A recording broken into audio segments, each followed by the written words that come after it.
Muito bem, olá você que está me assistindo, seja muito bem-vindo a mais um dos nossos vídeos.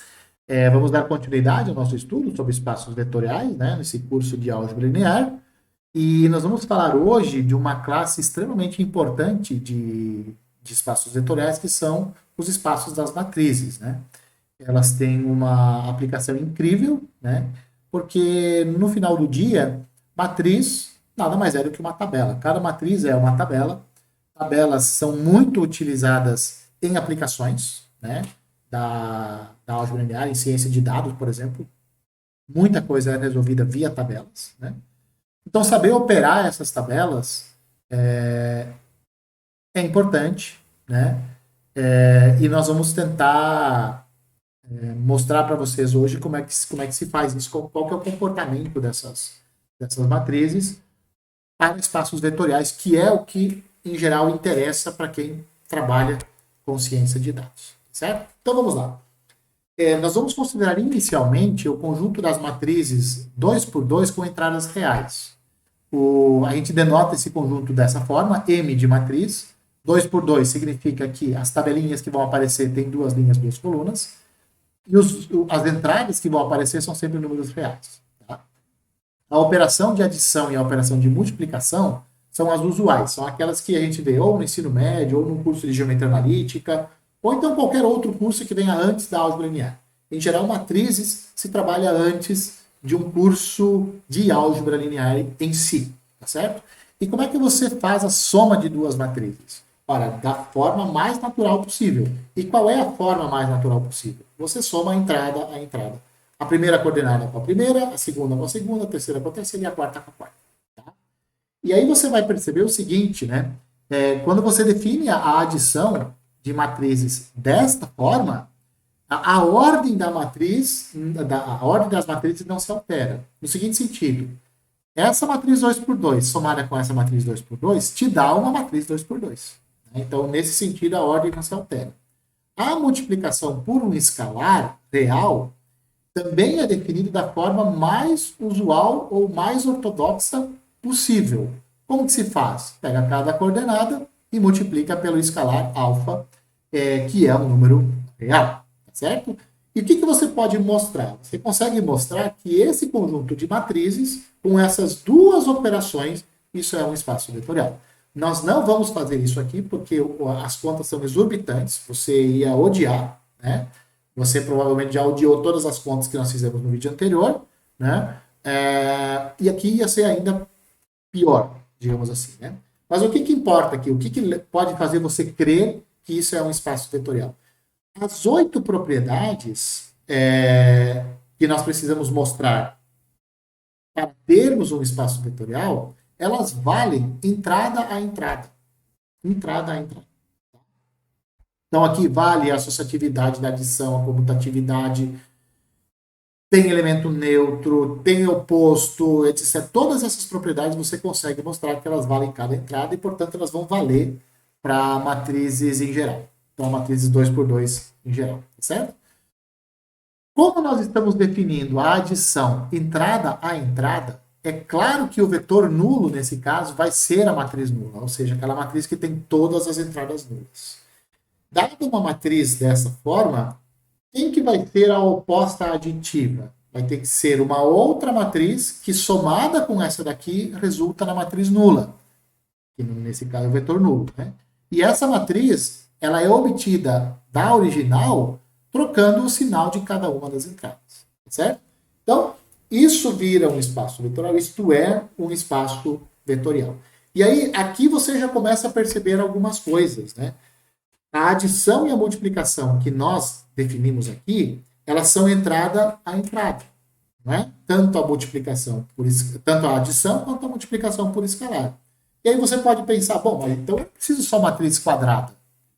2 por 2. Eu poderia, por exemplo, matriz quadrada 3 por 3, 4 por 4, etc. E você pensa mais do que isso ainda. Eu poderia, por exemplo, pegar matrizes 2 por 3. Porque somar matrizes 2 por 3 me resulta em uma matriz 2 por 3.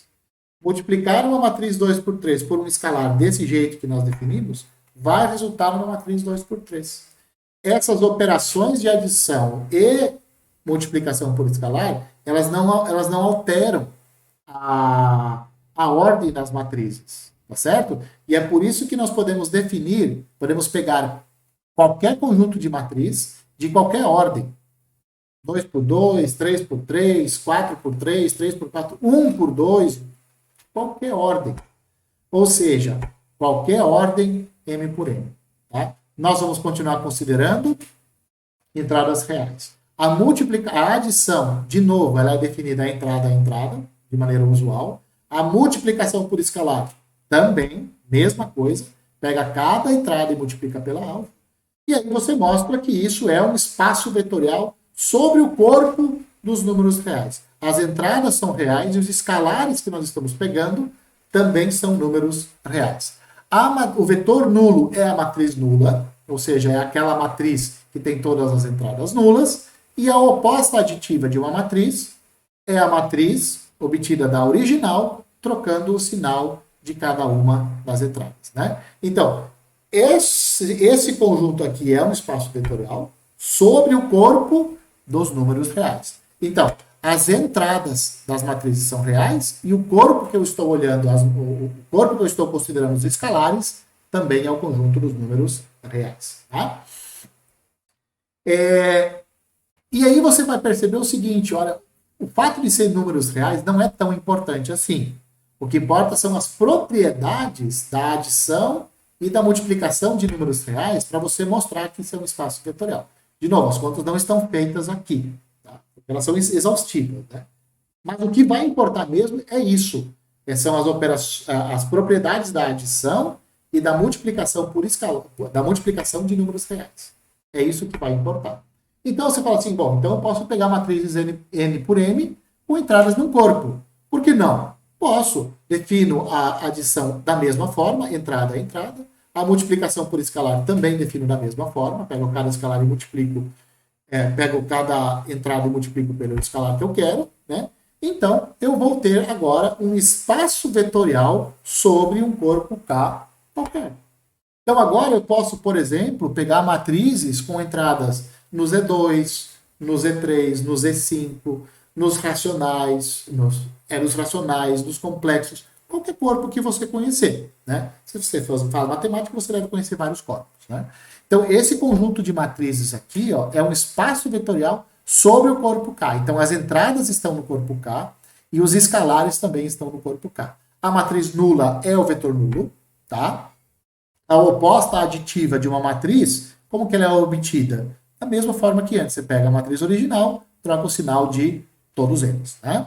Em particular, as matrizes N por M com entradas em um ZP qualquer, P', isso vai ser um espaço vetorial sobre o ZP. Né? Então, matrizes com entradas 2 por 2, com entradas em Z2, em Z3, Z5, todas elas são matrizes, são espaços vetoriais sobre o corpo onde você está pegando as entradas. Está pegando entradas no ZP, então você pega os escalares também no ZP. Então, isso também é outro modelo de espaço vetorial. Isso você pode generalizar ainda mais. Você pode considerar F e K dois corpos, imagina que o F está contido no K. Por exemplo, racionais estão contidos nos reais, os reais estão contidos nos complexos, e, por consequência, os racionais estão contidos nos complexos. Então, esses são modelos de corpos em que um está contido no outro. Se você tem isso, coleciona todas as matrizes N por M com entradas no corpo K. K é o corpo grande, F é o corpo menor. Certo? Adição usual, multiplicação usual também. Só que aqui, eu vou pegar as entradas das matrizes no corpo K. E o escalar eu vou pegar no corpo F.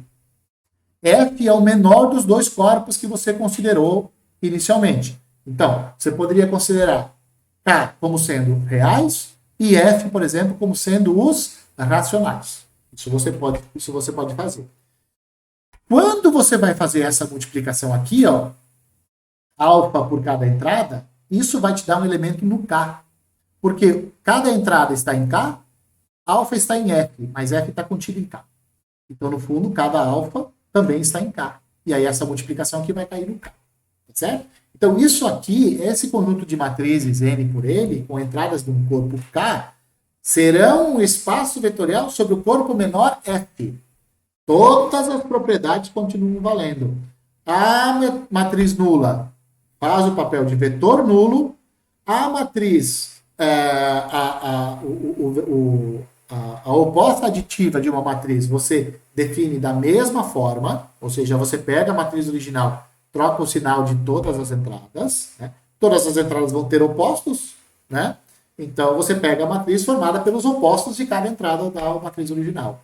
E isso vai te dar, então, o vetor oposto desse vetor aqui, a matriz oposta dessa matriz. Certo?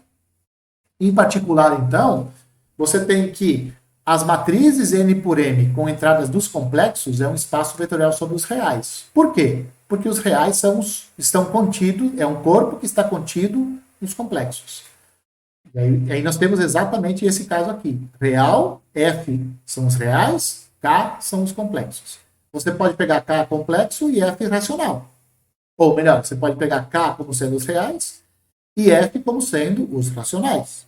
Você pode pegar também o K como sendo os complexos e o F como sendo os racionais. Então, matrizes N por M com entradas complexas são espaços vetoriais sobre R e também são espaços vetoriais sobre os racionais.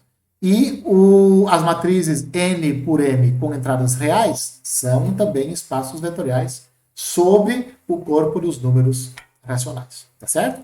Além disso, ó, cada um desses conjuntos é um espaço vetorial sobre o corpo das entradas. Então, essas matrizes são espaço vetorial sobre os complexos, esse sobre os reais e esse sobre os complexos também.